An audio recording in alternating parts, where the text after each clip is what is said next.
चोपडा तालुक्यात अवकाळी पाऊस, भाव तुटवड्यामुळे कांदा उत्पादक शेतकरी दुहेरी अडचणी। चोपडा तालुक्यात लाल कांदा आणि रांगडा कांद्याची लागवड मोठ्या प्रमाणात होते। लागवडीपासून ते काढणीपर्यंत प्रचंड मेहनत करूनही शेतकऱ्याच्या हातात उत्पन्न नाही। कांदा काढून इंदूर बाजारात विक्रीला नेण्यासाठी मोठा खर्च होत असताना बाजारात दर न मिळाल्यानं शेतकरी आर्थिक संकटात सापडलाय। तालुक्यात लाल कांद्याची काढणी सुरू झाली आहे, मात्र मजूर, वाहतूक, औषधे, बियाणे यांचा वाढलेला खर्च आणि त्यातच अवकाळी पावसामुळे झालेल्या नुकसानीमुळे शेतकऱ्यांचे संपूर्ण गणित कोलमडलंय। सध्या बाजारातील भाव इतके कमी आहेत की लागलेला किमान खर्च देखील वसूल होत नाहीये। त्यामुळे कांद्यापासून नफा तर दूरच, पण हातातील गुंतवणूकही परत मिळेल की नाही याबाबत शेतकरी संभ्रमात आहे।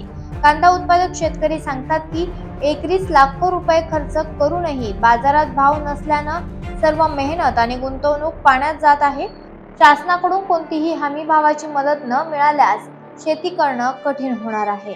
कांदा काढणे सुरू आहे, काय परिस्थिती आहे कांद्याची? परिस्थिती अशी आहे तर एकदमच कंडिशनमध्ये परिस्थिती आहे आणि परिस्थिती आहे भाव तर भावने तर कांद्याला काही असं नाही आहे की बा काय मिळेल असं, घरून पैसे टाकावं लागतील, किती मजुरी येणार नाही आणि काही येणार नाही त्याच्यामध्ये। किती आहे पूर्ण कांदा? पूर्ण कांदा बरा आहे तर 2 एकर कांदा आहे। आणि किती खर्च लागला आतापर्यंत? आजपर्यंत 1,05,000 रुपये खर्च लागलेला आहे। खर्च लागले, आता काढणी चालू आहे। काढण्याला तर आता अलग मजुरी लागेल, खांद्याला अलग मजुरी लागेल, भरायला अलग मजुरी लागेल आणि मग विक्री कुठं विक्री करायला जावं लागेल। तिथे भाव मिळतो का नाही मिळतो?